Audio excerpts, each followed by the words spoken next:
Hasan Nasbi mundur dari jabatan Kepala Kantor Komunikasi Kepresidenan atau Presidential Communication Office alias PCO.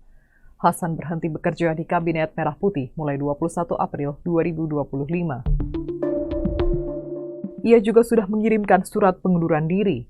Hasan mengungkapkan bahwa 21 April adalah hari terakhirnya beraktivitas sebagai Kepala PCO. Dia menjelaskan bahwa keputusan ini bukan dilakukan secara tiba-tiba. Hasan mengaku sudah memikirkan hal ini secara matang. Hasan Nasbi merupakan sosok pengamat dan konsultan politik asal Bukit Tinggi, Sumatera Barat.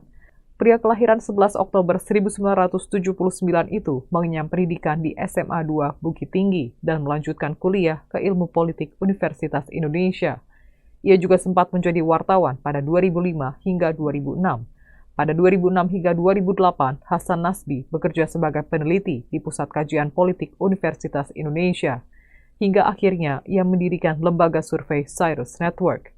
Dalam perjalanannya sebagai konsultan politik, nama Hasan Nasbi melejit ketika menjadi konsultan politik Joko Widodo dan Basuki Cahayapurnama alias Ahok dalam pemilihan kepala daerah Pilkada DKI Jakarta pada 2012. Hasan Nasbi sukses membantu mengantarkan Jokowi Ahok menjadi gubernur dan wakil gubernur Jakarta.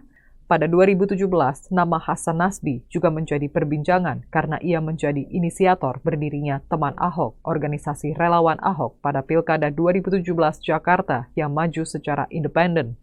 Hasan Nasbi juga menyatakan dukungannya terhadap Jokowi dalam pemilihan presiden Pilpres 2014 dan 2019. Hingga akhirnya pada Pilpres 2024, Hasan Nasbi menyatakan dukungannya kepada Prabowo Subianto, Gibran Rakabuming Raka. Presiden Prabowo sudah memiliki pengganti Hasan Nasbi, yakni Prasetyo Hadi. Prasetyo kini menjabat sebagai jubir presiden. Pergantian ini dianggap sebuah kekecewaan Prabowo dengan Hasan Nasbi. Pengamat politik dari UIN Syarif Hidayatullah Jakarta, Adi Prayitno, menilai hal ini menandakan kekecewaan Presiden Prabowo Subianto terhadap Hasan Nasbi.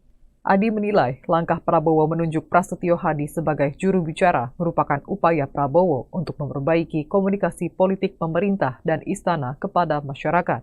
Menurut Adi, kekecewaan terlihat ketika Prabowo mengakui bahwa komunikasi politik anak buahnya tidak baik-baik saja saat wawancara dengan sejumlah pemimpin redaksi.